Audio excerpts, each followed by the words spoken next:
Selamat datang! Pernah kepikiran nggak, apa sih rahasia sebenarnya di balik para raksasa teknologi? Nah, hari ini kita akan bedah buku Bersaing di Era AI buat ngintip cetak biru yang lagi ngerombak total dunia bisnis modern. Oke, kita langsung aja ya. Gimana ceritanya perusahaan kayak Amazon atau Netflix itu seolah bisa melanggar semua aturan, tapi kok tumbuhnya gila-gilaan? Ini bukan sulap loh, ini adalah model bisnis yang secara fundamental beda banget. Jawabannya ada pada sebuah pergeseran yang dahsyat banget. Coba deh bayangin, kita pindah dari zaman kastil-kastil yang terisolasi ke kota metropolis yang super sibuk dan saling terhubung. Ya, kita lagi ninggalin era perusahaan yang ngotak-ngotak menuju era jaringan yang bahan bakarnya itu data. Biar kita benar-benar paham perubahannya, yuk kita lihat dulu di mana model lama itu akhirnya mentok. Dan kayaknya ndak ada contoh yang lebih pas dari raksasa yang hampir aja ambruk karena saking besarnya.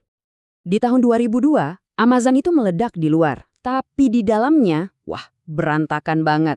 Strukturnya kacau balau, sistemnya nggak ada yang nyambung satu sama lain, tim nggak bisa ngobrol, data kejebak di mana-mana, dan ya, seluruh perusahaan diambang kehancuran. Krisis inilah yang memicu sebuah memo yang sekarang jadi legenda dari Jeff Bezos. Dan ini bukan sekedar perbaikan teknis biasa ya, ini tuh kayak dekrit radikal yang nulis ulang bukan cuma arsitektur Amazon, tapi juga DNA cara perusahaan itu beroperasi. Nah, dari penemuan kembali inilah lahir konsep yang di buku ini disebut pabrik AI. Sebuah mesin operasional baru yang nggak cuma ngejalanin Amazon, tapi setiap perusahaan digital modern yang sukses.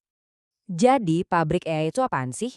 Anggap aja ini otak dan sistem saraf pusatnya perusahaan. Ia dibangun di atas 3 pilar utama yang kerja bareng buat makan data, ngeluarin wawasan, dan terus-menerus jadi lebih baik. Pilar pertama itu saluran pipa data. Kita pakai contoh Netflix ya. Ini tuh bukan cuma soal ngelacak acara apa yang Anda tonton. Jauh lebih dari itu.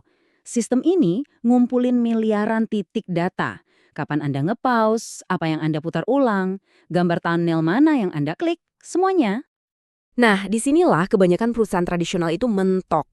Mereka mungkin punya data segunung, tapi datanya itu kejebak di silo, sistem-sistem terpisah yang nggak ngobrol satu sama lain. Ini tuh kayak punya emas yang dikunci di brankas-brankas beda, dan kita nggak punya kuncinya. Sia-sia kan? Pilar kedua adalah mesin algoritma, yang ngubah semua data mentah tadi jadi prediksi cerdas. Coba kita lihat satu jenis yang umum, namanya supervised learning atau pembelajaran terarah. Kedengarannya rumit, tapi sebenarnya lebih simpel dari itu. Beneran, ini tuh sesimpel ngajarin anak kecil pakai kartu gambar. Anda tunjukin ke algoritma ribuan foto berlabel kucing atau anjing, dan lama-lama ia belajar ngenalin perbedaannya sendiri. Ini adalah pembelajaran lewat pengulangan dalam skala yang masif banget. Dan akhirnya ada platform eksperimen. Disinilah keajaibannya terjadi. Netflix nggak lagi nebak-nebak poster film mana yang bakal narik perhatian Anda. Mereka terus-menerus ngejalanin ribuan tes A per B pada pengguna nyata buat ngeliat secara ilmiah apa yang benar-benar berhasil. Jadi, pas Anda gabungin ketiga pilar ini, sesuatu yang luar biasa terjadi. Model operasi pabrik AI ini nggak cuma meningkatkan efisiensi, ia nulis ulang total aturan soal pertumbuhan. Dan slide ini benar-benar ngerangkum semuanya. Perusahaan tradisional bakal nabrak tembok menghadapi imbal hasil yang menurun di mana setiap pelanggan baru makin mahal didapat. Tapi perusahaan yang digerakkan AI justru makin kencang karena sesuatu yang disebut efek jaringan, di mana setiap pengguna baru bikin layanannya jadi kali lebih berharga bagi semua orang.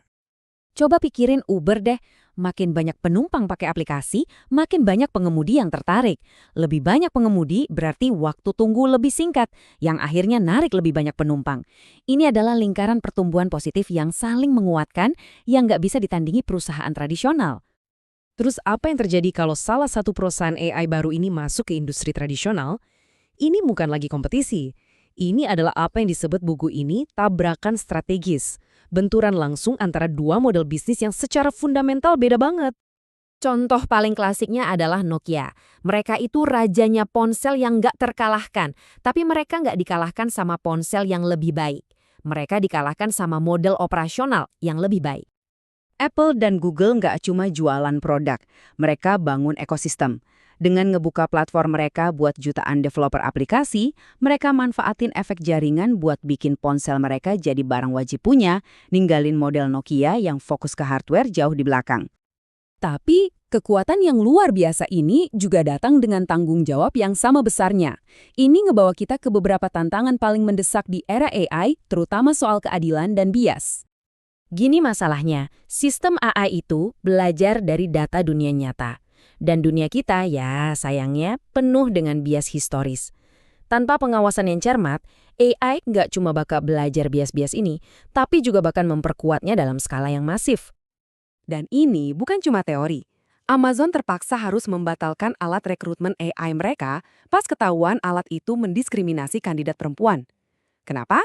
Karena alat itu dilatih pakai data CV selama 1 dekade yang didominasi laki-laki, yang secara efektif ngajarin AI buat jadi bias.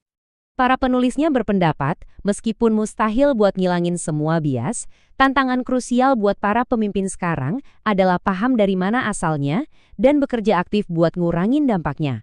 Udah nggak bisa lagi pura-pura nggak tahu. Dan ini ninggalin kita dengan satu pertanyaan terakhir yang krusial. Saat kita menyerahkan semakin banyak keputusan ke sistem otomatis yang canggih ini, siapa yang bertanggung jawab? Siapa yang nulis aturan yang semakin mengatur hidup kita? Nah, itulah pertanyaan yang harus kita semua hadapi bersama.